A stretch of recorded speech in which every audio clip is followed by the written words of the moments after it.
ఒక పోర్ట్కి, కాకినాడ పోర్ట్కి వెళ్ళి అక్కడ అక్రమంగా బియ్యాన్ని తరలిస్తున్నారు అని తెలుసుకొని సీజ్ ద షిప్ అని అంటారు. పోర్ట్ ఉన్నదేంటి, మీరు కూర్చోబెట్టి స్మగ్లింగ్ చేయడానికి. Seize the ship.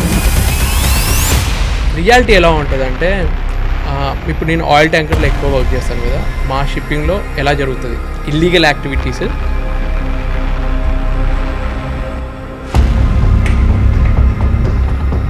Lucky Bhaskar సినిమాలో చూపిస్తారు కదా, టీవీలు, ఫ్రిడ్జ్లు, కార్లని సైతం షిప్ చేస్తారు అని విన్నాం. వేరే కంట్రీలో దొరికే బట్టలకి చాలా డిమాండ్ ఉండేది, అక్కడ నుంచి తెచ్చుకొని ఇక్కడ అమ్మడము, వాచెస్. ఏదన్నా ఒక టఫెస్ట్ ఛాలెంజ్ మీరు టేకప్ చేసింది ఏమన్నా ఉందా? సరే, సూయజ్ కెనాల్లో ఒక కంటైనర్ షిప్, ఎవర్ గివెన్ అనే షిప్ మధ్యలో ఆగిపోతే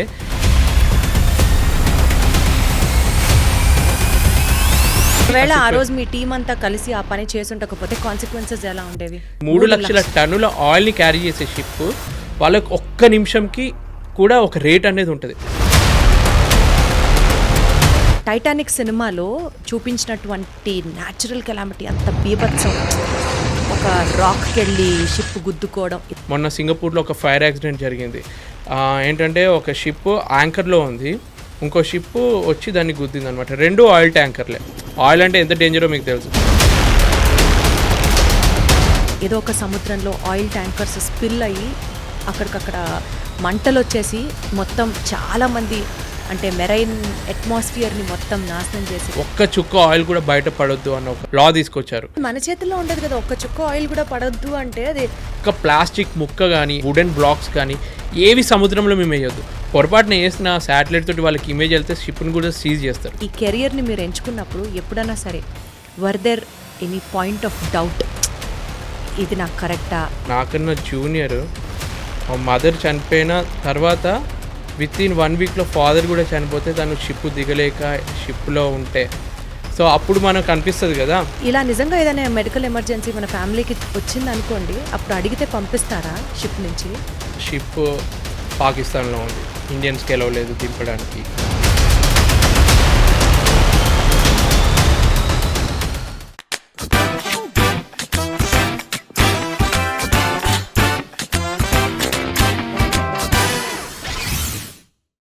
హలో ఎవ్రీబడి, అందరికీ నమస్కారం. Welcome to deep talks with Deepti. ఒక డాక్టర్ యూనిఫామ్ ఏంటి అంటే తెల్లకోట అని చెప్పేస్తాం. ఆ తెల్లకోట వేసుకొని ఒక డాక్టర్ నడిచొస్తూ ఉంటే తెలియకుండానే 2 చేతులు వెనక్కి దండం పెట్టాలనిపిస్తుంది. ఒక పోలీసోడి యూనిఫామ్ అంటే కాకి చొక్క వెనకాల బోలెడంతా స్వెట్ ఉంటుంది, బోలెడంతా స్ట్రెస్ ఉంటుంది, బోలెడంతా సమాజ హితం ఉంటుంది. అలాగే ఒక మెరైన్ ఇంజనీర్ కాస్ట్యూమ్ వెనకాల ఒక డిసిప్లిన్ ఉంటుంది, ఒక ప్రొఫెషనలిజం ఉంటుంది, అన్నిటికంటే ఎక్కువ ఒక రెస్పాన్సిబిలిటీ ఉంటుంది. కానీ ఇది కేవలం ఒక కాస్ట్యూమ్ మాత్రమే కాదు.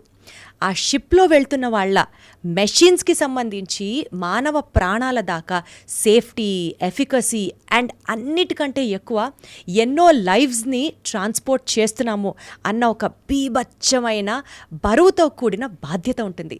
వీటన్నిటి కలయికే is the role of a marine engineer.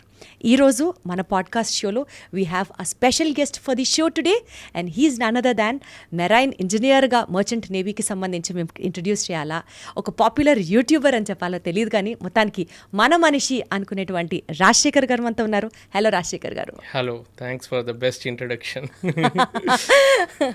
You liked it? Yes. Thank you so much. ఎలా ఉన్నారు? సూపర్. Wonderful wonderful. మీ ఇంటర్వ్యూస్ నేను గతంలో చూసినప్పుడు అసలు ఈయన భలే ఉన్నారే, యూట్యూబ్ మేనేజ్ చేస్తారు, మెరైన్ ఇంజనీర్గా మీ రెస్పాన్సిబిలిటీ హ్యాండిల్ చేస్తారు అని చాలా గొప్పగా అనుకునేదాన్ని. ఈరోజు మిమ్మల్నే నేను ఇంటర్వ్యూ చేయడం, ఇట్ ఈస్ లైక్ రియల్లీ నాకు చాలా మంచిగా అనిపిస్తోంది. సో నాకు కూడా సేమ్ ఫీలింగ్. నేను అప్పుడు బిగ్ బాస్ నుంచి, TV9 నుంచి వెళ్ళి ఫాలో అవుతున్నాను. సో మీరు నన్ను ఇంటర్వ్యూ చేయడం కూడా చాలా హ్యాపీ మూమెంట్ నాకు. Thank you so much. To start with అండి, మెరైన్ ఇంజనీర్గా అసలు మీ కెరియర్ని మీరు ఎలా చూస్ చేసుకున్నారు? How did it all start with? Maybe destiny. ఎందుకంటే నేను ఇదే చిన్నప్పటి నుంచి ఒక మెరైన్ ఇంజనీర్ అవుదామని కల పెట్టుకొని వచ్చిన ప్రొఫెషన్ కాదు. నేను యాక్చువల్గా అందరిలాగే మన ఇండియన్ ఫ్యామిలీస్, తెలుగు వాళ్ళు మెయిన్గా అమెరికాకి వెళ్ళి అక్కడ ఎక్కువ డబ్బు సంపాదించాలి ఆ మెంటాలిటీతోటే ఫస్ట్ నా ఇంటర్మీడియట్ అవ్వగానే కంప్యూటర్ సైన్స్ తీసుకుందామని డిసైడ్ అయ్యాను.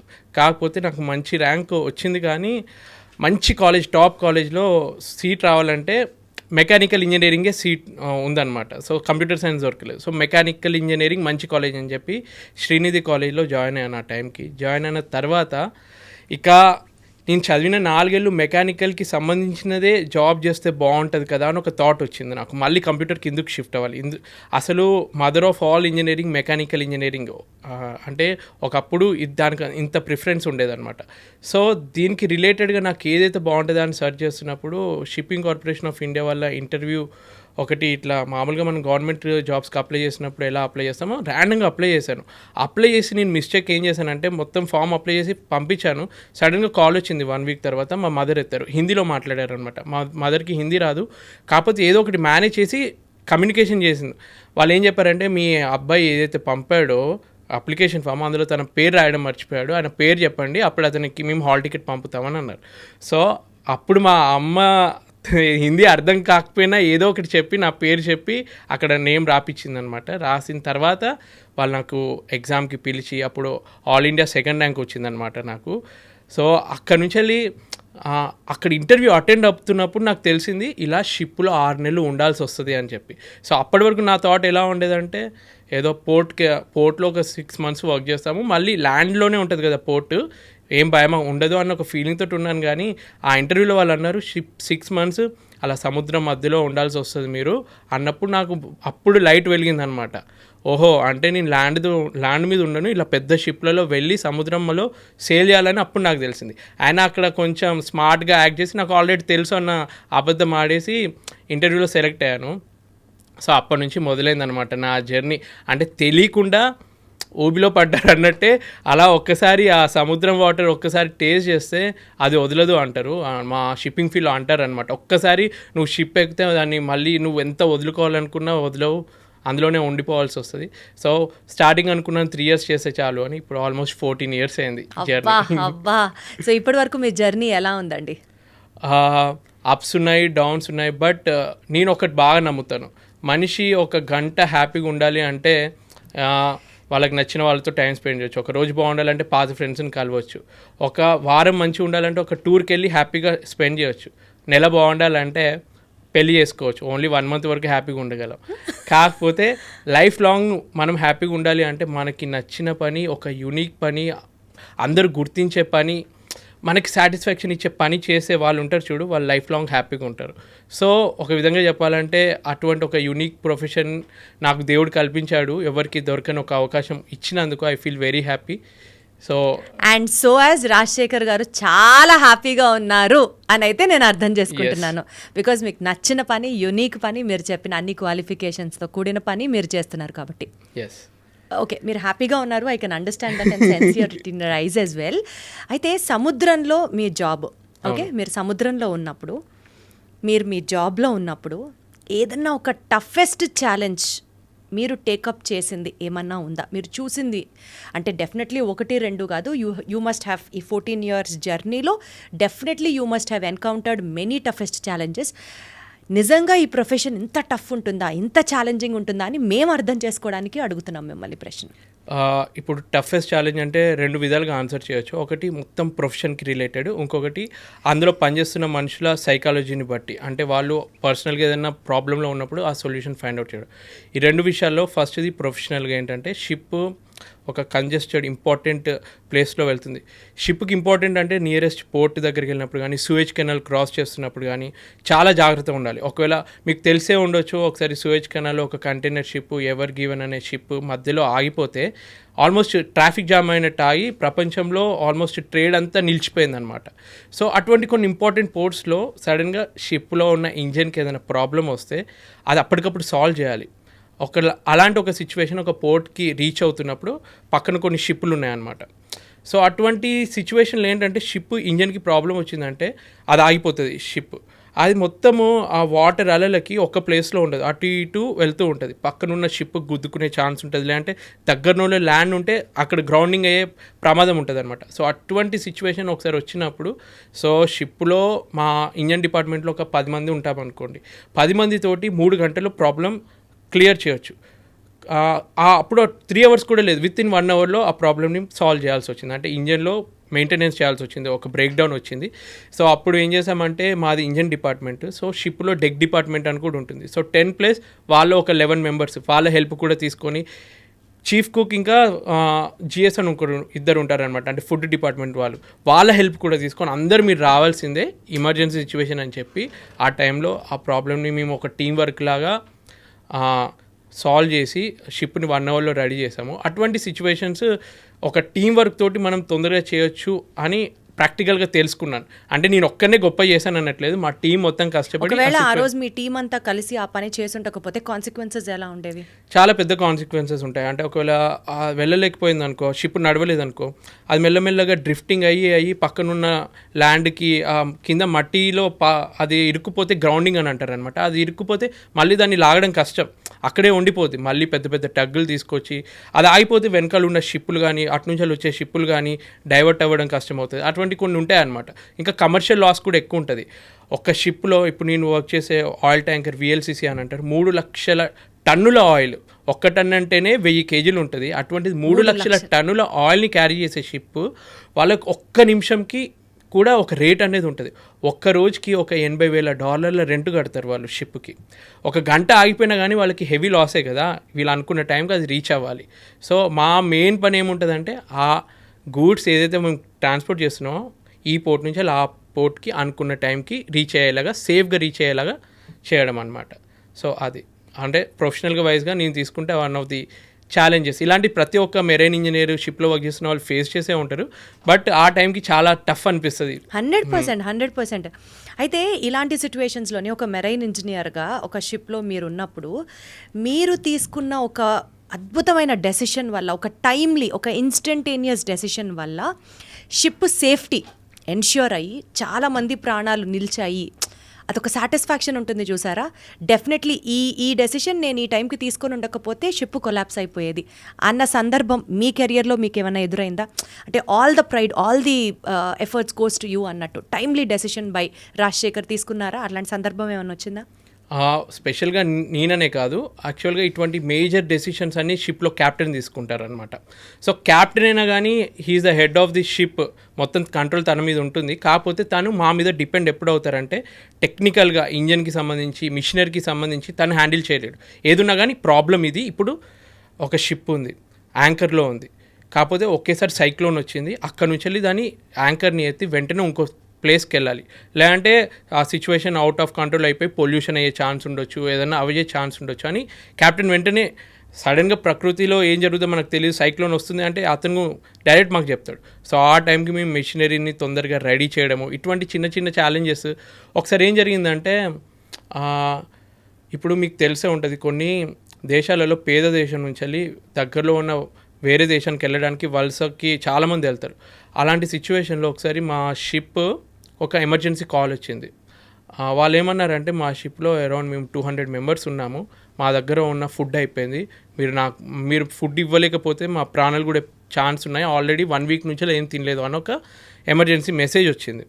సో అక్కడ వాళ్ళైతే ఏదైతే కమ్యూనికేషన్ చేసిందో అదొక కోఆర్డినేషన్ సెంటర్కి వెళ్తారు అనమాట. సో వాళ్ళు మా షిప్ క్యాప్టెన్కి మెసేజ్ పెట్టారు, మీ షిప్ వాళ్ళు ఏదైతే మెసేజ్ పెట్టినో దాని దగ్గరలోనే ఉంది, మీరు కొంచెం వెతికి ఆ షిప్ కోఆర్డినేట్స్ వాళ్ళు ఇస్తారనమాట, లొకేషన్ని వెతికి మీరు ఫుడ్ ఇవ్వండి అని. అంటే వితిన్ నాకు తెలిసి 1 అవర్లో షిప్లో మాకు 1 నెల రోజులకు సంబంధించిన ఫుడ్ ఉంటే దాంట్లో మేము ఒక 10 రోజులకి సంబంధించిన ఫుడ్ పెట్టుకొని మిగిలిన 20 రోజులకు సంబంధించిన ఫుడ్ని అంతా ప్యాక్ చేసి వితిన్ 1 అవర్లో అందరు కలిసి ప్యాక్ చేసి. ఇక్కడ డిఫికల్టీ ఏంటంటే మేము అనుకున్న రూట్లో షిప్ డైవర్ట్ చేయాలి వాళ్ళని వెతకడానికి. బయట వ్యక్తులందరూ ఆ బైనాక్యులర్స్ పెట్టుకొని పొజిషన్ వాళ్ళు ఒకటి చెప్తారు, కానీ సముద్రంలో మన రోడ్లో అయితే ఎగ్జాక్ట్ పొజిషన్ చెప్తే మనం అక్కడికి వెళ్ళొచ్చు. షిప్లో సముద్రంలో ఎలా ఉంటుందంటే ఆ పొజిషన్కి వెళ్ళిన తర్వాత ఆ బోట్ అక్కడ ఉండదు, అది కూడా డ్రిఫ్ట్ అవుతూ వేరే పొజిషన్కి వెళ్ళిపోతుంది. మళ్ళీ అక్కడ నుంచి వాళ్ళని ఇంకొంచెం వెతుకుతూ ఉండాలన్నమాట. అదృష్టం కొద్దీ వాళ్ళని మేము అనుకున్న పొజిషన్కి వెళ్ళిన తర్వాత కూడా దొరకకపోతే ఒక 2 గంటలు ఇంక ఎక్స్ట్రా వెతికి తర్వాత వాళ్ళు దూరం నుంచి కనిపిస్తే ఏదైతే మేము ఫుడ్ అంతా ప్యాక్ చేసింది ఉందో ఆ ఫుడ్ అంతా వాళ్ళకి క్రెయిన్ తోటి వాళ్ళతోటి పాస్ చేస్తే ఒక తెలియని హ్యాపీనెస్ అనమాట. ఇప్పుడు 100% అసలు మనము బాగా ఆకలితో ఉన్న వాళ్ళకి ఒక చిన్న ఫ్రూట్ ఇచ్చినా వాళ్ళకి ఎంత హ్యాపీనెస్ ఉంటుందో దానికన్నా ఎక్కువ మనకి హ్యాపీనెస్ వస్తుంది. అబ్బా వాళ్ళ ఆకలి తీర్చాము అని చెప్పి. సో దోస్ మూమెంట్స్, ఇది ప్రొఫెషనల్గా గొప్ప మూమెంట్ కాకపోయినా కానీ మనకి సైకలాజికల్గా మైండ్కి చాలా హ్యాపీనెస్ ఇచ్చే మూమెంట్ అంటే అది 100% ఇది ప్రొఫెషనల్గా కూడా చాలా గొప్ప మూమెంట్. ఎందుకంటే ఒక ప్రొఫెషన్లో ఉంటున్నప్పుడు ఇతరులకి లైఫ్ సేవ్ చేసేలాంటి గొప్ప ఆపర్చునిటీ కల్పించడం దొరకడం అనేది that is really a blessed opportunity. నేను అలాగే ఫీల్ అవుతాను. సో బేసికల్గా అండి, ఇప్పుడు మీరు ఈ డిజాస్టర్ సిచ్యువేషన్ గురించి చెప్పారు కాబట్టి నాకు ఇప్పటికిప్పుడు వస్తున్న థాట్, టైటానిక్ సినిమాలో చూపించినటువంటి న్యాచురల్ కెలామిటీ, అంత బీభత్సం, ఒక రాక్కి వెళ్ళి షిప్ గుద్దుకోవడం, ఇదంతా అది కూడా జరిగిన వాస్తవమైన కాదని వాళ్ళు సినిమాగా తీశారు కదా. ఇలాంటి సినిమాటిక్ ఎక్స్పీరియన్సెస్ అని కాదు, బట్ నిజ జీవితంలో కూడా మీరు ఎప్పుడన్నా ఎన్కౌంటర్ చేశారా మీ షిప్లో when you are traveling on the sea? అదృష్టం కొద్దీ ఆ సిచ్యువేషన్ నాకు రాలేదు. ఎందుకంటే అటువంటి సిచ్యువేషన్ వస్తే అంటే అలా జరిగినా కూడా సర్వైవ్ అయిన సిచ్యువేషన్ అంత భయంకరంగా ఎప్పుడన్నా ఎన్కౌంటర్ చేశారా ఇస్ వాట్ ఐ మెంట్. నేను పర్సనల్గా ఎక్స్పీరియన్స్ కాలేదు, కానీ మా ఫ్రెండ్స్ ఎక్స్పీరియన్స్ అయినవి అవన్నీ విని నాకు అనిపించింది కొంచెం నేను లక్ ఎక్కువ ఉంది అనుకుంటా. నాకు అంటే అటువంటి డేంజరస్ సిచ్యువేషన్ ఎక్స్పీరియన్స్ అవ్వలేదు. బట్ ఇప్పటికీ ఆ టైటానిక్ అనేది మనకి ఎందుకంత ఫేమస్ అయిందంటే, అప్పటికి ప్రపంచంలో అన్సింకబుల్ షిప్ అని చెప్పి టైటానిక్ని వాళ్ళు పబ్లిసిటీ చేసి స్టార్ట్ చేశారు షిప్ని. ది అన్సింకబుల్ అంటే ఈ షిప్ మునగదు అన్న ఒక అడ్వర్టైజ్మెంట్తో స్టార్ట్ చేసినా కానీ అది మునిగింది. అక్కడ ఎన్నో ఉన్నాయి మిస్టేక్స్. అంటే ఆ టైంలో మనకేంటంటే ఏమన్నా ఉన్న ఐస్బర్గ్స్ ఉన్న అవన్నీ మనకు జీపీఎస్లో రడార్లో కనిపించేవి కాదనమాట. ఇప్పుడు టెక్నాలజీ పెరిగింది కాబట్టి సముద్రం లోపల ఏమున్నాయి, కేబుల్స్ ఏమైనా ఉన్నాయా, ఫిషింగ్ నెట్లు ఏమైనా ఉన్నాయా అన్నీ తెలుస్తున్నాయి ఈ టైంకి. ఆ టైంలో అంత టెక్నాలజీ లేదు. అప్పుడంతా మాన్యువల్గా చెక్ చేయడము, బైనాక్యులర్స్ పెట్టుకొని దూరం లేదన్నా ఉందా చూడడము. సో ఆ రోజు రాత్రి వాచ్ చేస్తున్న వాళ్ళు కొంచెం జాగ్రత్తగా ఉండుంటే వాళ్ళు ఏం చేసిందంటే బైనాక్యులర్స్ ఏదైతే ఉంటుందో ఒక డ్యూటీ చేసే ఆఫీసర్ ఇంకో డ్యూటీ ఆఫీసర్కి ఆ కీ ఇవ్వాల్సింది ఇవ్వడం మర్చిపోయాడు. సో బైనాక్యులర్ కీ ఉంటే కనుక ఆయన కూడా చూసి కొంచెం చేసేటోడేమో. అంటే ఒక సీక్వెన్స్ ఆఫ్ ఈవెంట్స్ వల్ల ఆ డిజాస్టర్ జరిగింది. బట్ ఈ కాలంలో ఇప్పుడు కూడా ఎన్నో షిప్స్ ఇలా జరుగుతాయి. ఇప్పుడు మీరు పెద్ద పెద్ద క్రూజ్ షిప్స్ మధ్య మధ్యలో వింటూ ఉంటారు, షిప్ మునిగిపోయింది, ప్రయాణికులందరూ సేఫ్గా బయటకు వచ్చారు, కెప్టెన్ కూడా వాళ్ళని సేవ్ చేశాడు. ఇప్పటికీ ఆయిల్ పొల్యూషన్ జరిగి కొన్ని కంట్రీస్లో ఎలా మొన్న సింగపూర్లో ఒక ఫైర్ యాక్సిడెంట్ జరిగింది. ఏంటంటే ఒక షిప్ యాంకర్లో ఉంది, ఇంకో షిప్ వచ్చి దాన్ని గుద్దింది అనమాట. రెండు ఆయిల్ ట్యాంకర్లే. ఆయిల్ అంటే ఎంత డేంజరో మీకు తెలుసు, అది మొత్తం కాలిపోయింది అనమాట. చాలా పొల్యూషన్ అయింది. సో ఇటువంటి ఇప్పటికీ జరుగుతూ ఉంటాయి. సో బట్ ఎంత జరిగినా కానీ జరగాల్సిన ట్రేడ్ జరగాలి కాబట్టి ఇప్పుడు మన రోడ్డు మీద జరిగే యాక్సిడెంట్లు ఎట్లా జరిగినా కానీ మనం ప్రయాణం చేస్తున్నాం కదా, అలానే షిప్పింగ్లో కూడా కంటిన్యూ అవుతూ ఉంటుంది. నా వరకు అయితే నేను పర్సనల్గా ఫేస్ అవ్వలేదు, కానీ ఇవన్నీ విన్నప్పుడు ఇంకా ఎక్స్ట్రా సేఫ్టీ ఎలా తీసుకోవాలి అని మాత్రం జాగ్రత్తగా ఒళ్ళు జాగ్రత్తగా పెట్టుకొని వర్క్ చేస్తాం. ఎస్ అయితేనండి, యూజువల్గా సీ సిక్నెస్ అని మనం వింటుంటాం కాబట్టి మెరైన్ ఇంజనీర్గా సముద్రంలో ఉండాల్సిన వ్యక్తిగా మీ మెంటల్ అండ్ ఎమోషనల్ స్ట్రెంగ్త్స్ గురించి కొంతసేపు మాట్లాడుకుందాము. కొంతమందికి ల్యాండ్ మీద ఉండి జస్ట్ క్రూజ్లో ఒక చిన్న హాలిడేకి వెళ్ళినా సరే కొన్ని గంటలు సముద్రంలో ఉండేసరికి ఏంటో లోన్లీగా ఉన్నాం, జనాల నుంచి దూరంగా ఉన్నాం, ఆ సీ సిక్నెస్ తీసుకోలేరు వాళ్ళు. వామిటింగ్స్ అవ్వడం కానీ, ఏదో ఒక రకమైన డిప్రెషన్లోకి ఉండడం కానీ, ఇలాంటి లక్షణాలు కొంతమందిలో ఉంటాయి. మీరు ఎప్పుడన్నా ఆ సీ సిక్నెస్ని ఫేస్ చేశారా? Maybe in your initial days I have to ask. షిప్లో స్టార్టింగ్ జాయిన్ అయినప్పుడు అప్పటి వరకు నా లైఫ్ మొత్తం ఇంట్లో వాళ్ళతోటి, చిన్న కొడుకుని కాబట్టి చాలా అల్లారు ముద్దుగా అడిగింది ప్రతీదీ ఇచ్చి, అంటే ఒక బాధ్యత లేకుండానే పెరిగాను అనుకో. అంటే వాళ్ళు చిన్నప్పుడు బాగా కష్టపడి వాళ్ళు ఉన్నారు కాబట్టి కనీసం ఆ పిల్లలకైనా అన్నీ వాళ్ళకి వీలైనంతగా ఇద్దామన్నట్టు. ఇంకా చిన్న కొడుకు ఎక్కువ ఉంటుంది కాబట్టి అలానే పెంచారు నన్ను. అంటే ఇప్పటికీ బయటికి వెళ్ళి ఏమైనా సామాన్ తీసుకురా అన్నా కానీ వాడికి ఎందుకు పని చెప్తున్నావు, నువ్వు వెళ్ళి తేవచ్చు కదా అని చెప్పి అమ్మ అంటుంది అనమాట. ఆ రేంజ్లో పెరిగిన ఒక అబ్బాయిని సడన్గా షిప్లో వదిలేస్తే ఎలా ఉంటుంది? సో నేను ఇప్పటికీ అనుకుంటాను, నన్ను చిన్నప్పటి నుంచి స్ట్రాంగ్గా పెంచుంటే ఆ టైంలో ఆ డిఫికల్టీ ఫేస్ అయ్యేవాడిని కాదు కదా అని చెప్పి.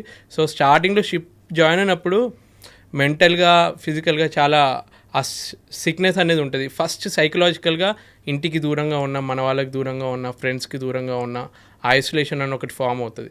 ఇంకొకటి ఏంటంటే ఫిజికల్గా సరిగ్గా నిద్ర పట్టదు. మనము ల్యాండ్ మీద ప్రశాంతంగా పడుకుంటాం. ఈరోజు మార్నింగ్ వచ్చాయి, నాకు ఒక్కడికి అర్థమైంది. ఎందుకంటే షిప్లో కూడా అలానే ఊగుతూ ఉన్నప్పుడు నాకు తెలుస్తుంది. ఇక్కడ ఈమెకు చెప్తే ఏమన్నది, నీకు షిప్లో ఉండి అలవాటు అయిపోయింది, ఇక్కడ కూడా ల్యాండ్ ఊతున్నట్టు అట్లేం జరగలేదు అన్నది. తర్వాత న్యూస్లో చూసాం 1 అవర్లో వచ్చింది ఆ న్యూస్, ఎర్త్క్వేక్ టైప్ వచ్చింది అని చెప్పి. సో అంటే నాకు అన్నీ తెలుస్తాయని ఒక ఫీలింగ్ వచ్చింది. సో షిప్లో అలాంటిది ఎప్పుడు జరుగుతూనే ఉంటుంది. ఒకవేళ ఏమి జరగకుండా ఉందంటే ఇంకా నేను నిద్రలేస్తా. అలా అవుతూ ఉన్నప్పుడే నిద్ర సరిగ్గా పట్టుద్ది మాకు, ఎందుకంటే ఆ ఫ్లో అలా ఉంటుంది. సో స్టార్టింగ్లో ఎలా ఉంటుంది అంటే ఒకేసారి ఆ డిస్టర్బెన్స్, ఇంజిన్ సౌండ్ కొంచెం వినిపిస్తుంది, అలల సౌండ్, గాలి సౌండ్. మీరు సినిమాలలో చూస్తే దయాల సినిమాలు చూస్తే ఒక సౌండ్ వస్తుంది చూడు, అలానే స్టార్టింగ్లో షిప్ ఎక్కినప్పుడు ఏదేదో సౌండ్స్ వస్తాయి. పక్కనంతా సముద్రం, గాలి సౌండ్కి చెప్పలేని భయంకరమైన సౌండ్స్ వింటాము. సో అవన్నిటికీ 1 మంత్ పట్టింది. ప్రతి ఒక్కరికి కొంచెం స్టార్టింగ్లో అది ఉంటుంది అనమాట. తర్వాత ఇప్పుడు ఎలా అయిందంటే కొత్తగా వచ్చిన వాళ్ళకి ధైర్యం చెప్తాం అన్నమాట. ఇవన్నీ కామనే, మీకు అలవాటు అయిపోతుంది. ఒక్కసారి మీరు 1 మంత్ అలవాటు చేసుకోండి, అంత నార్మల్ అయిపోతుందని ధైర్యం ఇవ్వగలను. 24 అవర్స్లో షిప్లో మీరు అసలు ఏం చేస్తారు చెప్పండి? House your day on the ship? So morning నేను ఒక 6:30కి లేస్తాను. 6:30 to 7 వరకు మామూలుగా రెగ్యులర్ బ్రష్ చేయడము అవన్నీ ఫ్రెష్ అప్ అయ్యి, తర్వాత 7కి బ్రేక్ఫాస్ట్కి వెళ్ళి 7:15 వరకు అలా బ్రేక్ఫాస్ట్ చేసుకొని తర్వాత మా ఇంజన్ డిపార్ట్మెంట్కి వెళ్తాను అనమాట. ఈసీఆర్ అంటారు, ఇంజన్ కంట్రోల్ రూమ్ అని ఉంటుంది. సో కిందికి వెళ్ళి ఒక మీటింగ్ టైప్ ఒక 20 minutes మీటింగ్ చేసుకుంటాం. ఈరోజు ఈ వర్క్ అనుకుంటున్నాము అంటే లంచ్ ముందు ఈ వర్క్ ఒకటి కంప్లీట్ చేస్తాం, లంచ్ తర్వాత ఈ టీం ఈ వర్క్ చేయాలని వర్క్ అంతా డిస్ట్రిబ్యూట్ చేస్తాం. టూల్ బాక్స్ మీటింగ్ అని అంటాం.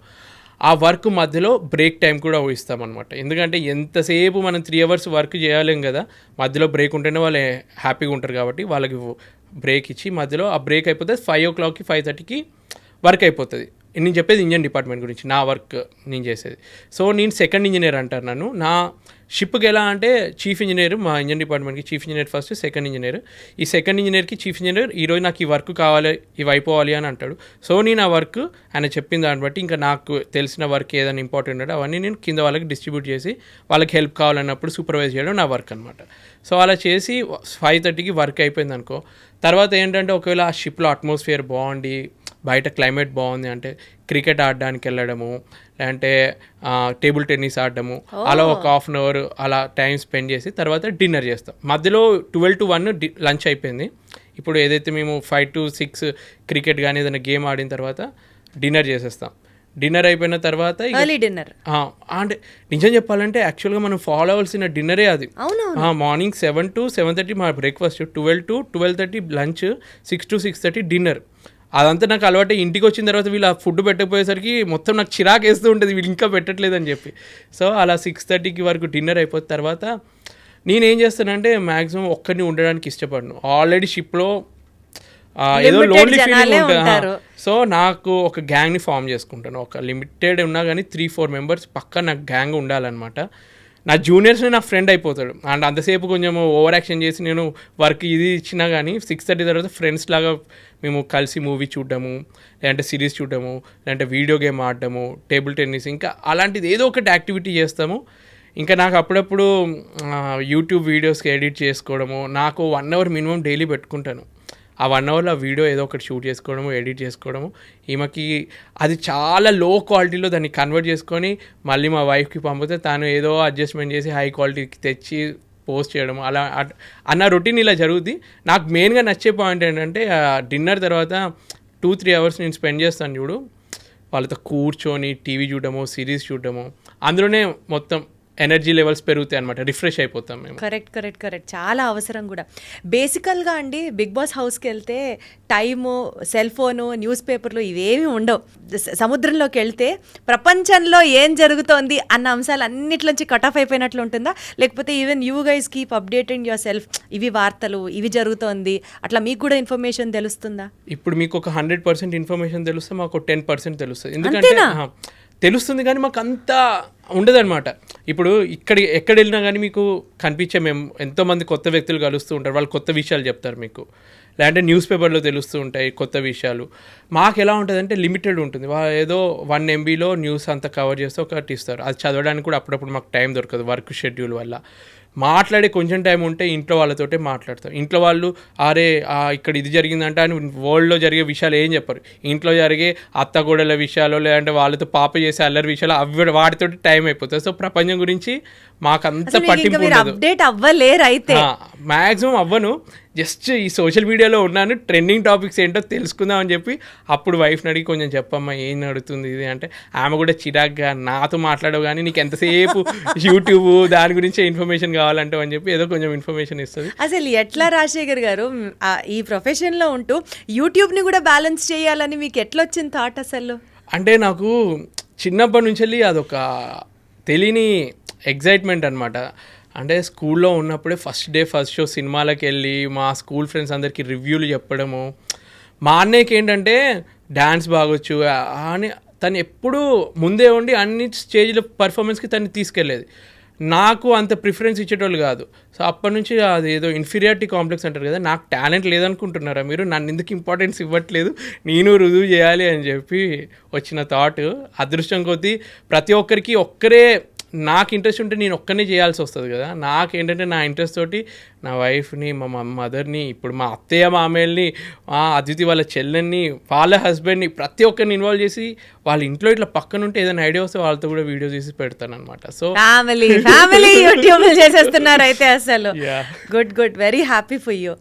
యాక్చువల్గా ఈ పాయింట్ అంటే మీ ప్రొఫెషన్ అనే కాదు, ఎవరినైనా సరే అడగచ్చు. బట్ ఎస్పెషలీ మిమ్మల్ని ఎందుకు అడుగుతున్నానంటే అసలుకే ఒంటరిగా ఉంటారు, అసలుకే హ్యూమన్ రిసోర్సెస్ మీకు చాలా లిమిటెడ్గా ఉంటాయి. ఇలాంటి సిచ్యువేషన్లో ఈ కెరియర్ని మీరు ఎంచుకున్నప్పుడు ఎప్పుడైనా సరే were there any point of doubt, ఇది నాకు కరెక్టా, ఈ ప్రొఫెషన్లో నేను కంటిన్యూ అవ్వగలనా, ఈ ప్రొఫెషన్లో ఉంటే నేను ఇంకెంతకాలం ఫ్యామిలీకి దూరం అవ్వాలి, లేదా అనవసరంగా ఒక రెగ్రెట్ అనమాట, నేను ఈ ప్రొఫెషన్ చూస్ చేసుకోకుండా ఉండాల్సిందే, అలాంటి డౌట్ కానీ లేకపోతే ఇన్సెక్యూరిటీ కానీ లేకపోతే రెగ్రెట్ కానీ ఎప్పుడన్నా మీరు ఫీల్ అయ్యారా? నిజం చెప్పాలంటే ప్రతి ఒక్క హ్యూమన్కి ఏ జాబ్ చేస్తున్నా కానీ ఏదో ఒక పాయింట్ ఆఫ్ మూమెంట్లో టెంపరీగా అనిపిస్తుంది, అరే ఎందుకున్నానరా బాబు, అంటే ఇది కాకుండా ఇంకా వేరే సిచ్యువేషన్లో ఉంటే బాగుండన్న థాట్ వచ్చినట్టే ఫ్రాంక్గా చెప్పాలంటే నాకు వచ్చింది. అలాంటి కొన్ని మూమెంట్స్ ఏంటంటే డాడీకి నాన్నకి హార్ట్ స్ట్రోక్ వచ్చినప్పుడు ఆ టైంలో నేను షిప్ దిగి డాడీ దగ్గరికి వెళ్ళలేను. అదృష్టం కొద్దీ మా బాబాయ్ వాళ్ళందరూ కేర్ తీసుకొని ఇప్పుడు అంతా ఓకే అయిపోయింది. కానీ అటువంటి మూమెంట్లో మా వైఫ్కి కార్ యాక్సిడెంట్ అయ్యి ఇక్కడ నోస్ ఇక్కడ కట్ అయ్యి కుట్లు పడ్డప్పుడు, అంటే అవన్నీ సడన్గా తెలిసిన మూమెంట్లో నేను షాక్లో ఉండిపోతాను. ఫస్ట్ ఆఫ్ ఆల్ ఏంటంటే మా ఇంట్లో వాళ్ళు చెప్పారు తొందరగా. మా డాడీకి హార్ట్ స్ట్రోక్ వచ్చిన విషయం మా మమ్మీ నాకు చెప్పలేదు. 1 డే తర్వాత మా బాబాయ్ నాకు చెప్పారనమాట, ఇలా హార్ట్ స్ట్రోక్ వచ్చింది, నీకు వీలైతే తొందర రా అని చెప్పి. చెప్తేనే కదా నేను ఏమైనా అరేంజ్మెంట్స్ చేసుకోగలను. కానీ షిప్ మధ్యలో ఉన్నప్పుడు పర్మిషన్ దొరకలేదు. సేమ్ అద్వితి కార్ యాక్సిడెంట్ అయినప్పుడు కూడా అదే సిచ్యువేషన్. ఫోన్ చేసి ఆ రోజు నేను రెగ్యులర్గా ఒక టైంకి మాట్లాడతాను అనమాట. నా టైమింగ్స్ చేంజ్ అవుతూనే ఉంటాయి. ఇప్పుడు ప్రపంచం మొత్తం తిరుగుతూ ఉంటాయి కాబట్టి ఒక్కొక్క రోజుకి నాకు ఒక టైం ఉంటుంది, ఈమెకు ఒక టైం జోన్ ఉంటుంది. నేను కాకపోతే తనకు తెలుస్తుంది ఇప్పుడు ఈ టైం జోన్లో ఉన్న నాకు మెసేజ్ చేస్తాడు అని చెప్పి. అలా మెసేజ్ చేస్తూ ఒకరోజు రిప్లై ఇవ్వలేదు. 2 గంటల తర్వాత రిప్లై ఇచ్చింది. అప్పటికి కార్ యాక్సిడెంట్ అయిపోయి ఆమె హాస్పిటల్లో ఉండి ఆ సర్జరీకి ప్లాన్ చేస్తున్నప్పుడు వరకు కూడా ఆమె చెప్పలేదు ఇట్లా యాక్సిడెంట్ అయ్యి నేను హాస్పిటల్లో ఉన్నా అని చెప్పి. నెక్స్ట్ డే మా అత్తయ్యకి ఫోన్ చేసి మాట్లాడుతుంటే మా అత్తయ్య చెప్పింది ఇట్లా హాస్పిటల్లో జాయిన్ అయింది, ఇట్లా యాక్సిడెంట్ అయింది. మా డాడీకి ఫోన్ చేసి మాట్లాడుతుంటే మా డాడీ ఏడుస్తూ ఇట్లా యాక్సిడెంట్ అయింది అని చెప్తే ఎవరైనా ఏడుస్తే ఇంకా టెన్షన్ వస్తుంది, ఇంకేదన్నా జరిగిపోయిందా అని అది ఉంటుంది చూడు. తర్వాత నువ్వు ఫోన్ పెట్టి అని చెప్పి మా అత్తయ్య ఫోన్ చేసిన. అత్తయ్య అయితే కొంచెం ఏడవకుండా కొంచెం చెప్తుందని చెప్పి ఫోన్ చేసి మాట్లాడితే ఏం కాలేదు, సర్జరీ చేస్తారు, 3-4 కుట్లు వేస్తారంట, న్యాయమైపోతుంది అని అన్నారు. కాకపోతే ఆ టైంలో వాళ్ళకి కావాల్సింది ఏంటి, నేను పక్కనుంటే బాగుండు అని అది ఉంటుంది చూడు, అది లేదు. తనకు కావాల్సిన టైంలో నేను ఉండట్లేదు. అంటే నాకు కావాల్సిన ప్రతి టైంలో నాకు చిన్న జ్వరం వచ్చినా కానీ నేను మరీ ఓవర్ చేస్తాను. చిన్న జ్వరం వచ్చినా కానీ ఏదో జరిగినట్టు మొత్తం ఇట్లా చిన్న పిల్లలాగా అయిపోతాను. వాళ్ళు వచ్చి అన్ని సేవలు చేయాలన్నమాట. సో వాళ్ళు అంత చేసినప్పుడు వాళ్ళకి అవసరం ఉన్నప్పుడు లేను, పాప పుట్టినప్పుడు, డెలివరీ అయినప్పుడు, ఆపరేషన్ అయింది, సిజరీన్ ఆపరేషన్ అయినప్పుడు కూడా నేను లేను. అటువంటి సిచ్యువేషన్లో అనిపిస్తుంది అనవసరంగా ఇది చూస్ చేసుకున్నానేమో అని చెప్పి. బట్ చేయాలి, ఎవరో ఒకరు చేయాలి. ఒక మంచి జాబే చేస్తున్నాం కదా, అంటే ప్రపంచానికి పనికొచ్చే జాబ్. నాకు ఎవరైనా డబ్బు కోసమే చేస్తారు కానీ ఒక సాటిస్ఫాక్షన్ కూడా ఇచ్చే జాబు, అందరికీ పనికొచ్చే జాబ్ చేస్తున్నానని ఒక దాంతో దాన్ని కప్పిపుచ్చుకుంటా. గ్రేట్ అండి, మీరు నిజంగా మామూలు గ్రేట్ కాదు. యాక్చువల్గా ఇలాంటి థాట్స్ వచ్చినప్పుడు మీకు మీరు ఎలా ధైర్యం చెప్పుకుంటారు? నేను వేరే వాళ్ళతో కంపేర్ చేసుకుంటాను. నాకు ఏంటంటే ఎవరైనా డబ్బు బాగా సంపాదించిన వాటిలో కంపారిజన్ చేసుకొని, కానీ నేను బాధల్లో ఉన్నప్పుడు నాకన్నా ఎక్కువ ఎవరు బాధపడుతున్నారా అని చెప్పి వాళ్ళ గురించి ఆలోచిస్తాను. ఎప్పుడైతే మా డాడీకి హార్ట్ స్ట్రోక్ వచ్చిందో అదే టైంలో వేరే నా జూనియర్కి కరోనా వల్ల వాళ్ళ ఇద్దరు పేరెంట్స్ చనిపోయినారు అనమాట షిప్లో ఉన్నప్పుడు. సో నా టైంకి నేను ఒక్కరిని ఆలోచించుకుంటే అబ్బా నాన్నకి హార్ట్ స్ట్రోక్ నేను లేను అని బాధ కన్నా నాకన్నా జూనియర్ మదర్ చనిపోయిన తర్వాత విత్ ఇన్ 1 వీక్లో ఫాదర్ కూడా చనిపోతే తను షిప్ దిగలేక షిప్లో ఉంటే సో అప్పుడు మనకు అనిపిస్తుంది కదా వాళ్ళకన్నా మనం ఎంత అదృష్టవంతులం. ఆ థాట్ తోటి ప్రపంచంలో ఏ బాధ ఉన్నా కానీ వేరే వాళ్ళతో కంపేర్ చేసుకుంటే మన బాధ కొంచెం తక్కువనే అనిపిస్తుంది. సో అట్లా కొంచెం కంపేర్ చేసుకుంటే రాజశేఖర్ గారు అంటే పాజిటివ్గా ఆలోచించాలి అని మనం అనుకుంటూ ఉంటాం, కానీ పాజిటివ్గా ఆలోచించడానికే ఇది ఒక పాజిటివ్ యాంగిల్. ఇంకొకళ్ళతో కంపేర్ చేసుకొని వాళ్ళకంటే మనం బాగున్నాం కదా అనుకుంటే నిజంగా మన కష్టం చిన్నదైపోతుంది. ఇది నేను విన్నాను, కానీ ఇప్పుడు మీరు ప్రాక్టికల్గా చెప్తుంటే నేను ఎక్కువ కనెక్ట్ అవుతున్నాను ఈ మాటతో. ఇలా నిజంగా ఏదైనా మెడికల్ ఎమర్జెన్సీ మన ఫ్యామిలీకి వచ్చింది అనుకోండి, అప్పుడు అడిగితే పంపిస్తారా షిప్ నుంచి? ఎన్నో పాయింట్స్ కవర్ అవుతాయి దీంట్లో. ఇప్పుడు ఏంటంటే ఒకవేళ షిప్ పాకిస్తాన్లో ఉంది, ఇండియన్స్కి ఎలవ్ లేదు దింపడానికి, కొన్ని కంట్రీస్లో వార్ జరుగుతుంది, లేదంటే కరోనా వల్ల అన్ని రిస్ట్రిక్షన్స్ ఉన్నాయి, కొన్ని సిచ్యువేషన్స్లో ఎంత ప్రయత్నించాను కానీ దింపలేరు. కొన్ని మంచి పోర్ట్స్లో ఉంది, షిప్ మధ్యలో ఉన్నా కానీ షిప్ని దగ్గర ఉన్న పోర్ట్కి డైవర్ట్ చేసి విత్ ఇన్ 2 డేస్లో ఆ పోర్ట్కి వెళ్ళిన తర్వాత అక్కడ నుంచి దింపే ప్రయత్నం చేయొచ్చు. ఇప్పుడు ఏంటంటే ఇన్సూరెన్స్ కవర్ అవుతుంది అనమాట. సో ఆ ఇన్సూరెన్స్లో వాళ్ళంతా క్లెయిమ్ చేసుకోవచ్చు. సో ఇటువంటి ఎమర్జెన్సీస్లో వాళ్ళు పంపే ఛాన్స్ ఉంటుంది. కొన్ని మంచి కంపెనీస్ వాళ్ళ క్రూ గురించి మంచిగా ఆలోచించే కంపెనీలు ఎవరైనా ఉంటే వాళ్ళు చేస్తారు. కానీ ఈ మధ్య ఏ కంపెనీ అయినా ఎక్కడ చూసుకున్నా ఫస్ట్ వాళ్ళకి కావాల్సింది మనీ. ఒకవేళ బాగా ఖర్చు అవుతుంది అనుకుంటే అవాయిడ్ చేయడానికే మ్యాక్సిమం ట్రై చేస్తారు. మ్యాక్సిమం షిప్పింగ్ కంపెనీస్ కూడా అంతే, మ్యాక్సిమం అవాయిడ్ చేస్తారు. వాళ్ళు నువ్వు 4 months కాంట్రాక్ట్ 6 months కాంట్రాక్ట్ నువ్వు సైన్ చేసావు, అన్ని రోజులు నువ్వు ఉండాల్సిందే అన్న పాయింట్ తోటి ఉంటుంది. జరిగినా సరే యూజువల్గా రావడానికి సిచ్యువేషన్స్ కండిషన్స్ అప్లై. ఏమన్నా మరీ ఎమర్జెన్సీ అంటే ఇక దగ్గర రిలేటివ్ అయింది అంటే అప్పుడు బాగా ఆలోచించి డైవర్ట్ చేసి పంపడం అట్లా చేసే కంపెనీస్ ఉన్నాయి. బట్ మ్యాక్సిమం చాలా మటుకు చేయరు. అసలు యూజువల్గా షిప్లో వర్క్ చేయడం అంటేనే ఒక హై స్ట్రెస్ అట్మాస్ఫియర్లో వర్క్ చేయడం అన్నట్టు లెక్క. ఇప్పుడు మీరు చెప్తున్న సిచ్యువేషన్స్ చూస్తున్నా సరే, ఇలాంటి సిచ్యువేషన్స్లో ఉన్నప్పుడు అంటే ఫస్ట్ ఆఫ్ ఆల్ ఫ్యామిలీకి దూరంగా ఉంటాం, సెకండ్ ఆఫ్ ఆల్ ఒక 20-25 మంది క్రూ ఉంటారు. అందులో బాగా మనకు తెలిసిన వాళ్ళు ఒక 3-4 మీరు చెప్పినట్లుగా ఒక బ్యాచ్ ఉంటుంది. ఇంత లిమిటెడ్ రిసోర్సెస్లో ఉన్నప్పుడు, ఒక హై స్ట్రెస్ ఎన్విరాన్మెంట్లో పనిచేస్తున్నప్పుడు మెంటల్ హెల్త్ డిస్టర్బ్ అవ్వదా అండి? అందుకే నేను నాకు రిఫ్రెష్ అవ్వడానికి అందరూ అంటారు మనిషి మంచి బుక్కులు చదవాలి, లేదంటే మెడిటేషన్ చేయాలి, యోగా చేయాలి, పెద్ద పెద్ద మాటలు చెప్తారు. నాకు తెలిసి నా వరకు ఏంటంటే నీకు నచ్చిన 2-3తోటి 2 గంటలు అంత సొల్లు మాట్లాడినా కానీ మైండ్లో ఉన్న బాధని షేర్ చేసుకోవడానికి ఎవరైనా ఒకరుండి లేదంటే నవ్వుకుంటూ ఏదో ఒకటి మాట్లాడితే మైండ్ రిఫ్రెష్ అయిపోతుంది. ఇక్కడ మనకి ఎంటర్టైన్మెంట్ కోసం ఎన్నో ఆప్షన్స్ ఉన్నాయి. కావాలంటే సినిమాకి వెళ్ళొచ్చు, ఏదన్నా చేయొచ్చు. మనం ఇక్కడ డబ్బులు పెడితే ఏ ఎంటర్టైన్మెంట్ అయినా దొరుకుతుంది. షిప్లో అలా ఉండదు, ఎంత డబ్బు ఉన్నా కానీ లిమిటెడ్లో మనం వెతుక్కోవాలి. సో అలా కొంచెం వాళ్ళతో మాట్లాడటము. మెయిన్గా నేను ఏం చేస్తానంటే ఇప్పుడు చాలామంది వర్క్లో బిజీగా ఉండి మొత్తం అప్పుడప్పుడు కోపంతో తిడుతూ ఉంటాం. మనిషి వర్క్ ఈ టైంలో అవ్వట్లేదని పొరపాటున ఎవరితో ఏదన్నా నువ్వు వేస్ట్ గాడివి ఎందుకు చేయలేకపోయినావు ఈ టైంకి అట్లా ఏమైనా సీరియస్గా అయినా కానీ ఆ రోజు ఈవినింగ్ కల్లా మళ్ళీ వాళ్ళతో క్రికెట్ ఆడి మాటల్లోనే అరే ఏదో వర్క్లో అన్నాను నువ్వు ఫీల్ అవ్వలేదు కదా అంటే అరే సార్ మీరే కదా ఇప్పుడు అవన్నీ ఎందుకు వర్క్ టెన్షన్లో అన్నారు కదా. నేను అందుకే ఎక్కువ ఈ ఆటలు ఆడడానికి గ్రూప్ యాక్టివిటీస్ చేయడానికి ఈ మధ్య ఎలా అయిందంటే కల్చర్ సోషల్ మీడియా ఇంటర్నెట్లు షిప్లలో ఈ మధ్య వచ్చాయన్నమాట. కొంచెం కాస్ట్లీ ఎక్కువైనా కానీ ప్రతి ఒక్కరు వర్క్ అవ్వగానే క్యాబిన్లో ఐసోలేట్ అయిపోయి అదే వాళ్ళ గర్ల్ ఫ్రెండ్ తోటి వైఫ్ తోటి గంటలు మాట్లాడి మళ్ళీ వర్క్ పొద్దున వచ్చేస్తారు. నేనంటే నువ్వు మాట్లాడు, 1 గంట బయటకు వచ్చి మాతో టైం స్పెండ్ చేయి, నువ్వు షేర్ చేసుకో. నువ్వు సోషలైజ్ అవ్వలేదు అనుకో అట్లనే సైకోలాగా తయారైపోతావు. చాలామంది షిప్పింగ్లో ఉన్న వాళ్ళు కొన్ని ఇయర్స్ తర్వాత ఆ అట్మాస్ఫియర్కి లోన్లీగా ఉండి కొందరు ఎలా అవుతారంటే ఇంటికి వచ్చి కూడా ఇంట్లో పెళ్ళాము దగ్గర ఏం అనలేక షిప్కి వచ్చి మొత్తం జూనియర్స్ మీద ఆ సైకో అవన్నీ చూపిస్తారనమాట. సో అలా అవ్వద్దు అంటే కొంచెం సోషలైజ్ అయ్యి వేరే వాళ్ళతో ఉంటే నీకు తెలుస్తుంది ఎంపతి అంటే ఏంటో తెలుస్తుంది అని చెప్పి వాళ్ళందరితో అలా సోషలైజ్ అవ్వడానికి సీక్రెట్ ఇదే అనమాట మీరు షిప్లో ఉన్నప్పుడు.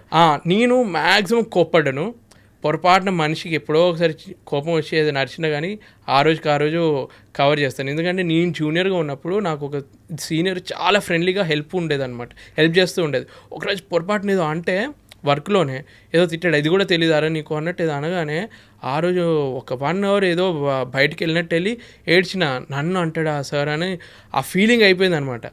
అదే నేను కనెక్ట్ చేసుకుంటాను. నేను పొరపడిన అన్నానంటే నాలానే వీడు ఏడుస్తాడేమో, బాధపడతాడేమో. నాకు ఇంకో టెన్షన్ ఏంటంటే నా సేఫ్టీ కూడా నేను చూసుకుంటాను. షిప్లో ఎలా ఉంటారంటే ఈ కాలము నేను 14 years నుంచి ఉన్నాను. ఇప్పుడు కొత్త జాయిన్ అవ్వాలంటే నెక్స్ట్ జనరేషన్ అనే అనుకోవాలి. జనరేషన్ గ్యాప్ వచ్చినట్టే. నా జనరేషన్కి ఆ జనరేషన్కి కొంచెం చేంజెస్ ఉంటాయి. నేనున్నంత స్ట్రాంగ్గా నెక్స్ట్ జనరేషన్ ఉండాలని ఉండదు. వాళ్ళ వర్క్ కల్చర్ డిఫరెంట్ ఉంటుంది. వాళ్ళకి తగ్గట్టు ఇప్పుడు కోప్పడితే పడేటోళ్ళు ఎవ్వరు లేరు. నేను ఏదన్నా అంటే వాడు కూడా తిరిగి అనే టైప్లో తయారయ్యారు. సో వాళ్ళకి తగ్గట్టు కొంచెం మేనేజ్ చేసుకుంటూ ఫ్రెండ్లీగానే ప్రేమతోటి మేనేజ్ చేయడానికి ట్రై చేస్తాను మీరు అనుకుంటున్నారు. నైస్. ఇప్పుడు మీరు ఎంత ఫ్రెండ్లీ రిలేషన్ హ్యాండిల్ చేయాలని చూసుకున్నా, సిచ్యువేషన్స్ అక్కడ ఎమికబుల్గా ఉండాలన్నట్టు మీరు ప్లాన్ చేసినా, మీ వంతు పరంగా మీరు ఎఫర్ట్స్ పెట్టినప్పటికీ కూడా కొన్నిసార్లు డెఫినెట్లీ ఎమోషనల్ బ్రేక్ డౌన్స్ అనేవి షిప్లో జరుగుతూ ఉంటాయి. లైక్ ఫర్ ఎగ్జాంపుల్ అనుకోకుండా ఎవరికన్నా హెల్త్ బాలే, అప్పటికప్పుడు ఆ షిప్ ట్రావెల్ చేస్తున్నప్పుడు ప్రాణాలు పోయినా, మెడికల్ ఎమర్జెన్సీస్ అరైజ్ అయినా మీకు డాక్టర్స్ అవైలబుల్ ఉంటారా? లేకపోతే సపోజ్ ఒక డెత్ జరిగింది షిప్లో మీరు ట్రావెల్ చేసేటప్పుడు, how do you handle that situation అండి? అంటే అంతసేపు ఒక లైఫ్ స్టైల్ మంచిగా అలవాటు పడి పొద్దు నుంచి సాయంత్రం వరకు చేయడము, ఆడుకుంటున్నాము, ఒకేసారి సడన్గా ఏదైనా పోర్ట్లో రీసెంట్గా జరిగిన ఇన్సిడెంట్ ఏంటంటే ఒక పోర్ట్లో చాలా స్ట్రెస్ఫుల్గా కొత్తగా చీఫ్ ఆఫీసర్ జాయిన్ అయ్యాడు. చీఫ్ ఆఫీసర్ అంటే ఏంటంటే ఆ షిప్లో లోడింగ్, అన్లోడింగ్, డెక్ మీద సంబంధించిన మెయింటెనెన్స్. ఇప్పుడు నేను ఇంజన్ డిపార్ట్మెంట్ ఎలా అయితే మేనేజ్మెంట్ లెవెల్లో హ్యాండిల్ చేస్తానో డెక్ డిపార్ట్మెంట్లో అతను హ్యాండిల్ చేస్తాడు అనమాట. సో అక్కడ లోడింగ్ అవుతుందన్నమాట. సో తనకి కొత్తగా జాయిన్ అయ్యాడు, చాలా స్ట్రెస్ ఫీల్ అయ్యాడు. మొత్తం బాడీ అంతా చెమటలు పడిపోయినాయి, కొలాప్స్ అయిపోయి కింద పడిపోయాడు. అక్కడ పెద్ద ఇంపార్టెంట్ ఆపరేషన్ జరుగుతుంది, అతను కొలాప్స్ అయ్యి కింద పడిపోయాడు. అదృష్టం కొద్దీ అది పోర్ట్లో ఉంది కాబట్టి వెంటనే అతన్ని అంబులెన్స్ రప్పించి అక్కడ నుంచి హాస్పిటల్కి షిఫ్ట్ చేశాం. బట్ జరిగిన ఒక 10 minutes ఆ షిప్లో అట్మాస్ఫియర్ వల్ల మాకు ఆల్మోస్ట్ ఒక 10 days వరకు సైకలాజికల్గా ఆ ఫీలింగ్ ఉంటుంది. మనతోటి మంచిగా ఫ్రెండ్లీగా ఉండే ఒక వ్యక్తి ఇంత స్ట్రెస్కి గురై ఇట్లా పడిపోయిండు. అదృష్టం కొద్దీ అతను బతికాడు.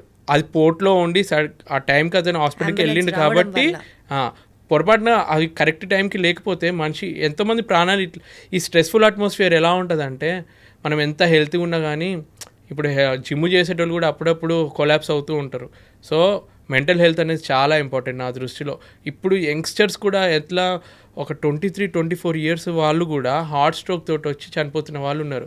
వాళ్ళు ఎందుకంత స్ట్రెస్ తీసుకుంటున్నారు? వాళ్ళ ఫ్యామిలీ ఇష్యూస్ కానీ, ప్రొఫెషనల్ ఇష్యూస్ కానీ, దీనివల్ల ఎక్కువ స్ట్రెస్ ఈ మధ్య జనరేషన్కి పెరుగుతుంది. నేను అనేది ఒకటే, నువ్వు అంత స్ట్రెస్ తీసుకోవాల్సిన అవసరం లేదు. పాతకాలం వాళ్ళు బతకలేదు 100 years, 10 మందిని కానీ కూడా వాళ్ళు మంచినే పెంచుకున్నారు. ఇప్పుడు ఒక్కరిని కానీ ఎక్కువ మనము వాళ్ళని అల్లారు ముద్దుగా పెంచాలి, ప్రపంచంలో ఉన్నాయి అన్ని ఇవ్వాలి అన్న ఫీల్ తోటి మనం ఎక్కువ స్ట్రెస్ తీసుకుంటున్నాం. అంత స్ట్రెస్ తీసుకోకుండా ఇంకా ఫ్యామిలీ పర్సనల్ లైఫ్ బాగుంది అనుకో, మనకి ఇంత స్ట్రెస్ ఉండదు అనేది నా ఫీలింగ్. సో నా వరకు నేను స్ట్రెస్ని ఎలా హ్యాండిల్ చేసుకుంటానంటే, వర్క్ స్ట్రెస్ ఎక్కువ ఉంది అనుకో, ఒకసారి ఇంటికి ఫోన్ చేస్తాను, మాట్లాడతాను, మా పాపతోటి మాట్లాడతాను, కొంచెం ఆ విధంగా నేను రిలాక్స్ అవుతాను. మధ్యలో ఎక్కువ స్ట్రెస్ యూజువల్గా మీరు షిప్లో ఉన్నప్పుడు ఏదైనా మెడికల్ ఎమర్జెన్సీ జరిగితే మీకు అవైలబుల్గా డాక్టర్ ఉండరు. షిప్లో డాక్టర్ ఉండరు. పెద్ద పెద్ద క్రూజ్ షిప్స్ ఉంటాయి కదా, ప్యాసింజర్స్ ఎక్కువ ఉండే లగ్జూరియస్ షిప్స్, అందులో డాక్టర్ని వాళ్ళు ప్రొవైడ్ చేస్తారు. ఎందుకంటే మనుషులు ఎక్కువ ఉన్నారు, అదొక సేఫ్టీ ప్రికాషన్ కాబట్టి. ఇప్పుడు మా దాంట్లో లిమిటెడ్ 22-23 మెంబర్స్కి వాళ్ళు ఒక డాక్టర్ని ప్రొవైడ్ చేసి మాతో పాటు ట్రావెల్ చేయాలి. మీకేమన్నా ఎమర్జెన్సీ రిక్వైర్మెంట్ ఉంటే మా షిప్లో మెడికల్ ఫస్ట్ ఎయిడ్ అని చెప్పి కోర్స్ చేసిన మెంబర్స్ ఉంటారు. మాకు కూడా ఫస్ట్ ఎయిడ్కి సంబంధించిన కోర్సు ఏమైనా కట్ అయినా కానీ అటువంటి చిన్నవి ఉంటాయి. కానీ పెద్ద కావాలి అంటే మేము రేడియో అడ్వైస్ తీసుకుంటాం అనమాట. లండన్లో ఉంటారు, ఒక్కొక్క కంపెనీకి ఒక్కొక్క డాక్టర్ ఫెసిలిటీ ఉంటుంది. వాళ్ళకి ఫోన్ చేసి డౌట్లు క్లియర్ చేసుకుంటాము. కాకపోతే ఇందులో కూడా డిసడ్వాంటేజ్ ఉంటుంది. ఒకసారి రియల్గా జరిగిన ఇన్సిడెంట్ చెప్తున్నాను. మా ఎలక్ట్రికల్ ఇంజనీర్ ఒక అతను ఉన్నాడు. అతనికి ఒక సిమ్టమ్ జ్వరం 3 days నుంచి తగ్గట్లేదు. సో వీళ్ళు సిమ్టమ్స్ అన్నీ టైప్ చేస్తున్నప్పుడు క్యాప్టెన్ ఏదో ఇన్ఫర్మేషన్ ఇచ్చిండు. ఆయన అక్కడ విన్న వాళ్ళు డాక్టర్ ఏమో ఇతనికి మలేరియా సిమ్టమ్స్ ఉన్నాయి, 3 days తర్వాత కూడా తగ్గట్లేదు కాబట్టి డోసేజ్ పెంచి ఇంకా ఈ